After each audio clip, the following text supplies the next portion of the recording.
Hello 5th semester students and welcome to the world of Linux. Why we are here? To learn something new, something interesting, right? Yes guys, you are right. We are here to learn something meaningful which will helpful in your long life. Many student thinks Linux is so scary because वो black screen देख के डर लगता है. But don't worry guys, it's not that so scary. At least after studying all units, you will feel the same.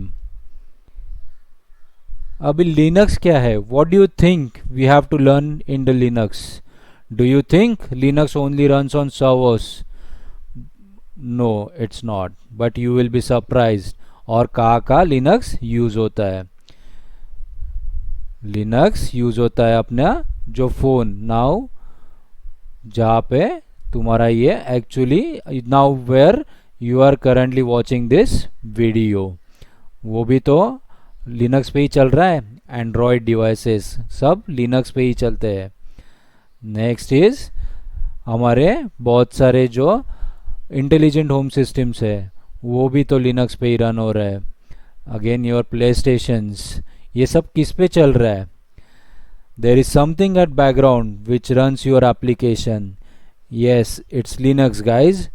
So for future perspective you have to understand the Linux. I'm not expecting you to be a master, but yes, you have to be fundamentally strong in Linux. So be comfortable now. We will see next. Now in our university curriculum it covers many things about Linux. So it's not so difficult and don't be scared about Linux. I will start with fundamentals and basics and then we will slowly move towards various server setups and Linux advanced concepts. Now our first chapter in unit 1 is Introduction to Red Hat Enterprise Linux. Now origins of Linux and Unix. Before understanding the Linux we have to understand Unix also, where everything was started. In the late 1960s and early 1970s were the dawn of the modern computing era.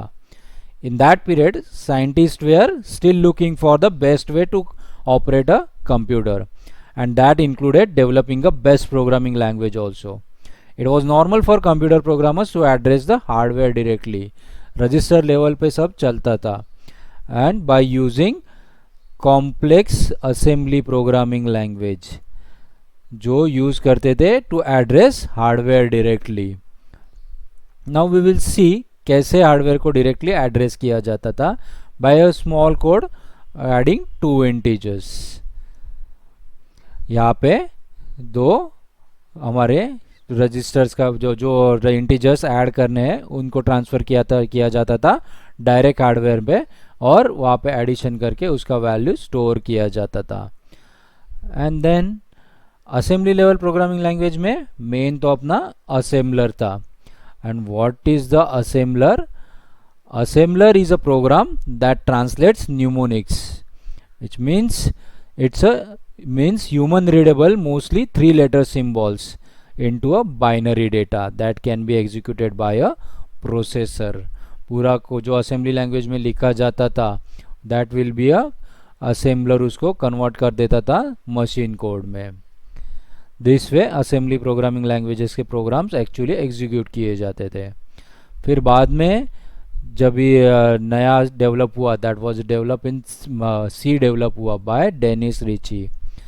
So Unix development started in 1970s at the Bell Labs research center by Ken Thompson, Dennis Ritchie and others. उनका पूरा team था who started development of Unix operating system. Unix was originally written in assembly level language. Starting जब भी किया Unix के लिए वो assembly level language में ही लिखा गया. But later version 4 rewritten in C language by Dennis Ritchie. Actually C language उसीलिए Dennis Ritchie ने लिखा था so that वो Unix के डेवलपमेंट में यूज़ किया जा सकता था. Now C किस पे चलता है एक्चुअली? कंपाइलर पे.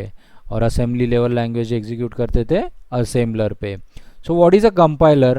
that is a program that converts instruction into machine code or level or lower level from so that they can be read and executed by the computer. So this was a small code जो 2 integer के लिए हम लोगों ने assembly level में देखा था, इतना बड़ा कोड था. सी में हम लोग इतना ही लिखते हैं. You guys know the C better, so मैं उसको डीप में एक्सप्लेन नहीं करूँगा. सो देन अभी यूनिक्स के 2 मेन यूटिलाइजेशंस थे. जो first is your multitasking, Unix का मेन यूज़ था, and another is multi user. What is a multitasking? Multitasking मतलब एट अ टाइम आप बहुत सारे टास्क पे काम करोगे. अभी जैसे हम लोग नॉर्मल पीसी सिस्टम पे करते हैं, eight a time word open रहता है, किधर हम लोग ब्राउज़र एक्सेस कर रहे हैं, किधर हम लोग कैलकुलेशंस कर रहे हैं. This is nothing but the multitasking. And multi user मतलब many users can work on a same system at a time. So server, client server architecture भी रह सकता है, डायरेक्टली भी वर्क कर सकते हो. सो सब यूजर्स एक ही सिस्टम पे काम करेंगे. That is nothing but the multi users, and that is the main purpose Unix develop हुआ था वो टाइम पे as a multitasking and multi user operating system. Unix was the openness of the operating system.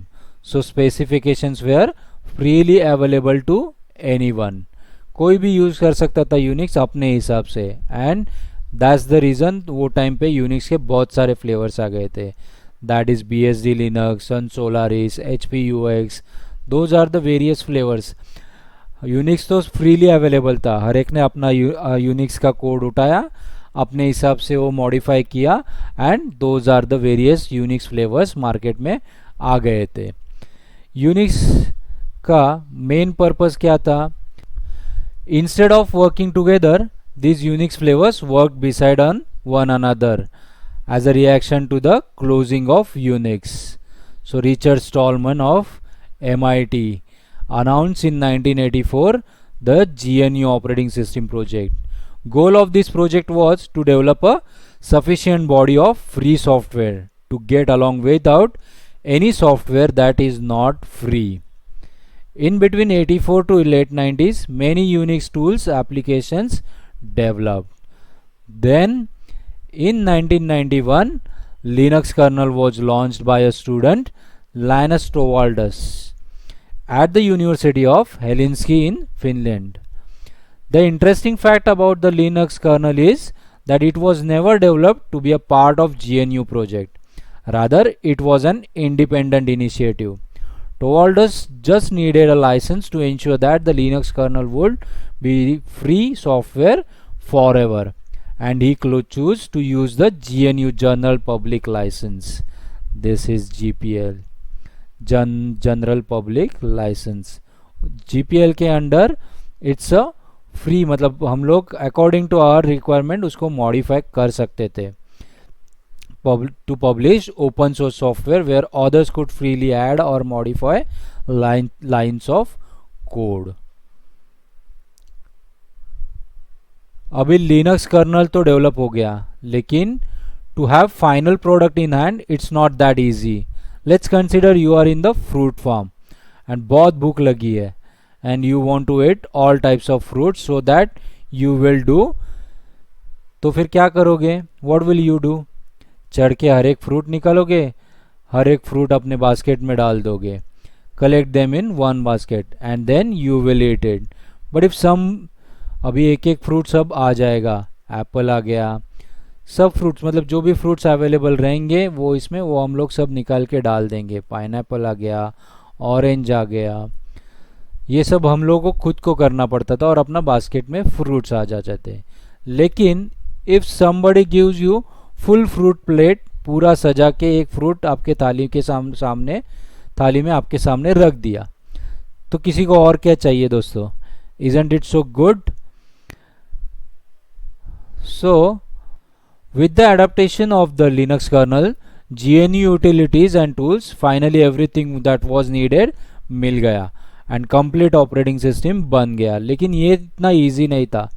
Enthusiastic users still needed to do was to gather this software, just like to take a fruits in from various trees, then compile it, मतलब पूरा जो trees हम लोगों से collect किया, collect करने के बाद उसको काटा पूरा, और काटने के बाद एक थाली में सजा के आपके सामने रख दिया।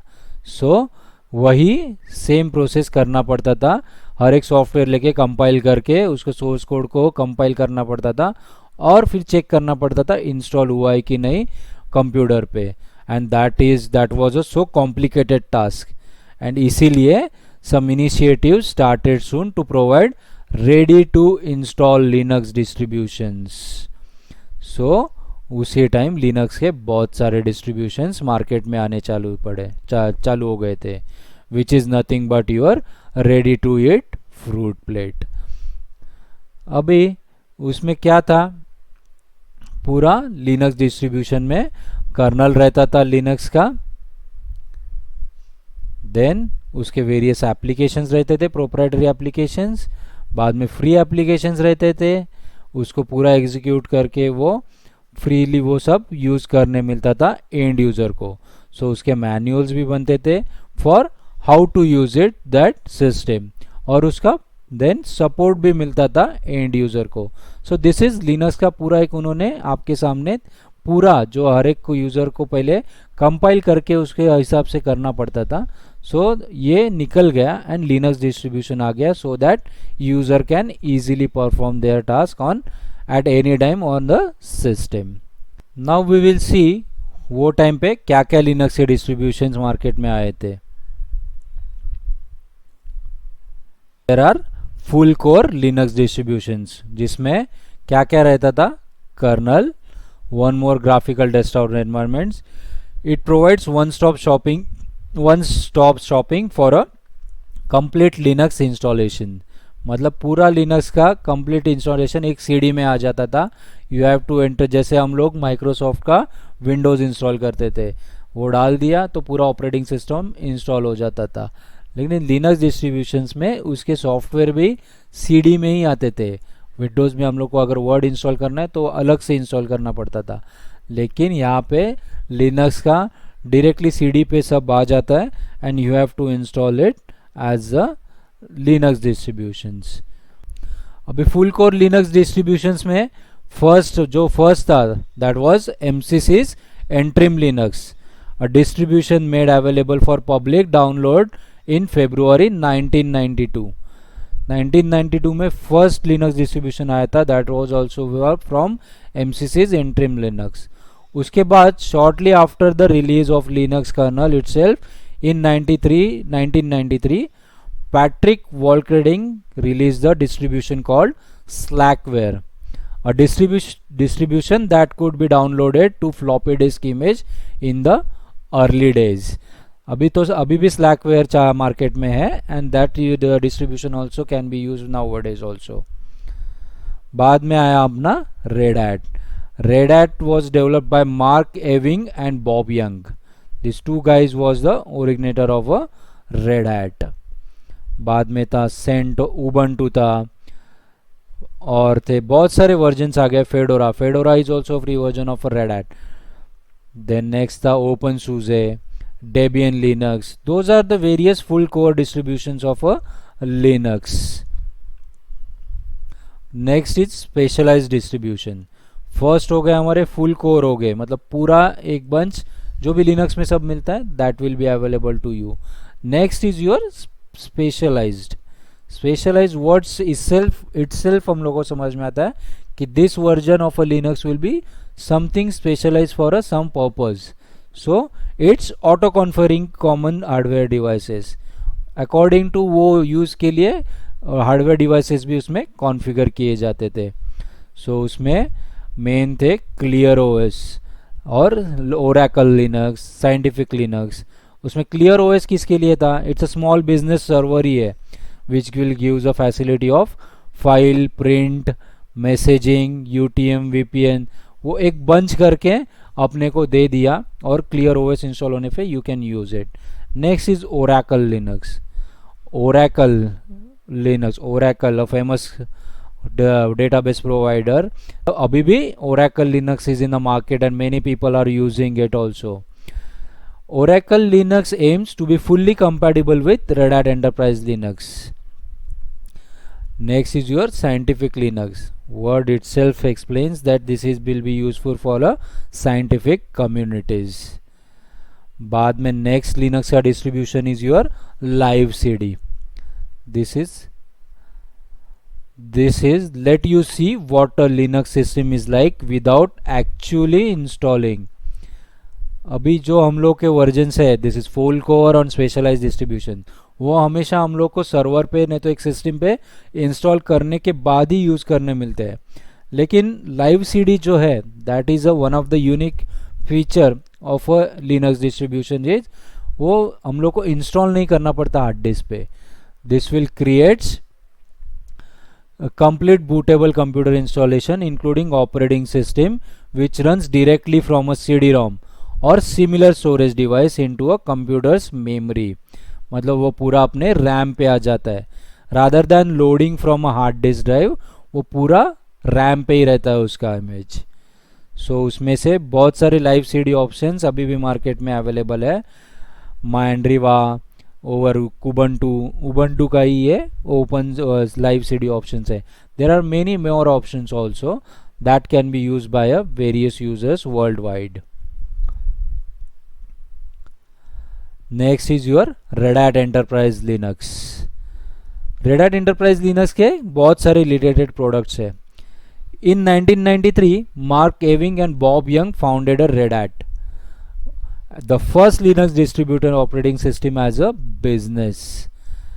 बाकी सब लोगों ने जो फ्रीली यूज लोगों के लिए यूज करने के लिए चालू किए थे, लेकिन those two guys are started as a distribution ship for a business. Red Hat went public in 1999. 1993 में उसका एक्चुअली चालू किया था उन्होंने, लेकिन जब भी उन लोगों का IPO आया इन 1999 उसी टाइम रेड हैट ज़्यादा पब्लिक में फेमस हुआ, thus becoming the first Linux based company on a Wall Street. वो टाइम पे फर्स्ट लिनक्स का कंपनी था वॉल स्ट्रीट पे. इतने सारे डिस्ट्रीब्यूशन मार्केट में थे, but still why Red Hat is so famous in industry, because it's not only their products but also their service. The three types of Linux support provides by Red Hat is their hardware support, their software support and hands-on support. Red Hat के बहुत सारे versions available है इन market. One of them is Red Hat Enterprise Linux Server Edition. बाद में है Red Hat Enterprise Linux Workstation Edition. All these things are available to end users directly. लेकिन Red Hat famous है because of their support. Actually उन लोगों का support अच्छा है. First is their hardware support. उसमें उन लोगों का Red Hat has agreements with every major server hardware vendors to make sure that whatever server a customer buys, the hardware vendor will assist them in fixing hardware issues. Hardware issues जो भी आते हैं users को वो भी सब उनको support भी रेड हैट ऑटोमेटिकली कर देता है because they had agreement with their vendors directly. Next year their software जो इश्यूज आते हैं यूजर्स को उसका भी वो लोग सपोर्ट करते हैं. मतलब red hat also have agreements with their every major enterprise software vendor to make sure that their software runs properly on top of the Red Hat Linux operating system. इसकी वजह से क्या होता है ऑटोमेटिकली एक यूज़र का faith बनने लगा था मार्केट में. सो रेड हैट मोस्ट पॉपुलर बन गया बिकॉज हार्डवेयर का भी सपोर्ट मिलता था और सॉफ्टवेयर का भी सपोर्ट मिलता था once you purchase a Red Hat. आज के उसके ऊपर भी रेड हैट खुद एक हैंड्स ऑन सपोर्ट देता था. मतलब that is from their side. मतलब जो कुछ भी ओएस रिलेटेड प्रॉब्लम आएंगे दोज देयर उनका टीम रहता है रेड हैट का, those guys will support you. Hands on support मतलब क्या? This means that if your customer is experience problem accomplishing task with Red Hat software, the Red Hat Global Support Organization is there to help them by fixing bugs and providing technical issues. Providing technical assistance जो भी लगेगा this will be provided by the Red Hat directly. So Red Hat के add-ons product भी है. One is your Enterprise File System that is XFS. Red Hat Cluster Services, RHCS, Red Hat Directory Services, Red Hat Enterprise Virtualization, JBoss Enterprise Middleware, Red Hat Cloud. These are Red Hat के add-on products भी है market में. All this will be learned. Some of them we will learn in our further discussion. So don't worry about it right now. Now next is duties of Linux System Administrator. Before understanding duties of Linux System Administrator, we have to understand who is the System Administrator. The Linux System Administrator is the person who is system's super user. मतलब उसके पास system का root access रहेगा. Also who decides what software and peripherals should bundle with the machine. मतलब company का पूरा server उसके हाथ में रहता है and he had a whole control over the system. Now system administrator had a various duties to perform while handling those system on day-to-day operations. We will see few of them. First is their installing and configuring servers. अभी distribution CD तो आ गया, लेकिन उसको install भी तो करना पड़ेगा hardware पे, सिस्टम पे उसका सर्वर खड़ा करने के लिए. So installing and configuring servers is the first major task which is first major duty which has to perform by a system administrator, जिसमें GUI, if GUI graphical layer called X386, this is a server X386. This is Red Hat का actual installation screen start जब भी होता है. This will look like this. कैसे install करना है तुम लोगों को, कौन सा वर्जन क्या डालना है, वो ऐसे स्टार्टिंग जब भी होता है सीडी डालने के बूट होने के बाद, this first screen will be look like this. Next is your installing and configuring application softwares. अभी ऑपरेटिंग सिस्टम तो इंस्टॉल हो गया, तो फिर जब भी उसके लिए वर्ड चाहिए, मतलब अपने को कुछ एक्सेल पे लिखना है, वर्ड पे लिखना है, तो फिर उसके लिए अलग अलग सॉफ्टवेयर्स लगेंगे. सो those installing and configuring application software is also one of the duty of a Linux system administrator. उसमें what he will do, install some applications in their home directories. These applications are not directly available to other users for installations. इसका see Linux का एक खासियत है, कोई भी user वो system पे विदाउट परमिशन कुछ भी इंस्टॉल नहीं कर सकता. अगर if he had a permission to install anything, any application on a system, मतलब he had some privilege, root privileges also, so that he can install on the system. But ये any application system administrator easily install कर सकता है, because उसके पास system का root password रहता है. Next is the administrator can even decide which user may use which application by creating various policies. We will see this everything detail in our further chapters. कैसे system administrator किस user को क्या क्या authentication permission देता है, so that वो directory पे काम कर सकता है, वो फाइल पे काम कर सकता है. ये सब permissions super user which means system administrator दे देता है by setting up various policies. New software packages might be installed in OPT, ये डायरेक्टरी में रहता है. If you use a Red Hat package manager application package, it automatically goes where it should go. RPM use करने के बाद automatically software install हो जाता है on any server or any system. This is also one of the duties of a Linux system administrator. Now creating and maintaining user accounts. Account creation of every user. No one but the system administrator can do this and maintain his account with all activities, permissions and all things. This is done by system administrator only. Nobody, no any other user had that authentication on any system to create a user or maintain a user. Next duty of a Linux system administrator is backing up and restoring files. Backup important files so that in the event of failure of hardware, security or administration, the system can be up and running again with the minimal description. And formulate a strategy for making sure your system is not vulnerable to catastrophic disruption. Catastrophic disruption is nothing but it is a sudden and total failure from which recovery is impossible. अभी का ऐसी situation आ गई that recovery he impossible नहीं है वो system की. Hardware मतलब अपना हार्ड डिस्क ही फेल, बूट उसका बूट सेक्टर ही फेलियर हो गया और करप्ट हो गया, anything can be happen. So उसका बैकअप रखना is an important duty of a Linux system administrator. Next is their monitoring and tuning performance.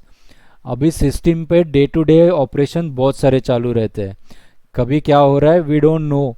So system administrator का एक ड्यूटी हमेशा रहेगा, इट्स अ 24 आवर्स ड्यूटी कि system पे क्या चल रहा है उसको मॉनिटरिंग करना पड़ेगा. कुछ गार्बेज फाइल जनरेट हो गए सो उनको डिलीट करना पड़ेगा, उसका परफॉर्मेंस ट्यूनिंग करना पड़ेगा. सो ये दो task Linux system administrator perform करता है. It process aided by a variety of diagnostic and monitoring tools. उसके लिए उसके पास बहुत सारे मॉनिटरिंग टूल्स रहते हैं सच एज कैक्टाई, नागियोस, जैबिक्स, आइजिंगा, PRTG. उसमें से कैक्टाई मोस्टली यूज़ किया जाता है. It is a flagship solution among open source network monitoring software for IT infrastructure in the field of graphical representation of the network, and the HDPalm utility which can increase throughput in IDE drives. This is system administrator का पूरा monitoring कैसे करता है वो. This is the way. पूरा सब क्या क्या चालू है सिस्टम को उसको एक ही जगह पे बैठ के सब देख सकता है by using various tools. Now configuring a secure system.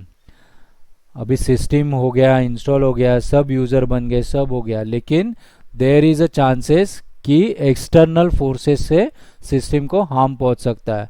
So securing a system is also important duty of a system administrator. It is a security of the computer and a data integrity. Now security tools, using tools to monitor security. If there is a vulnerability in the system they will find it. कुछ भी system में vulnerable, क्योंकि he knows the system in and out, उसने ही install किया है, उसी ने user authenticate किए हुए है. हर एक सिस्टम पे जो कुछ भी चल रहा है वो रूट एक्सेस के विदाउट हो नहीं सकता, and root access always system administrator के पास रहता है. So it's easy to him कि कहाँ पे लूप होल है वो इजीली फाइंड आउट कर सकता है. सो this is his important duty. Best security tool is making sure that whenever a security advisory is issued you download and install that and the repair the package. जहाँ जहाँ पे security मतलब उसको loop holes मिल गए वो वहाँ पे ही fix कर देगा.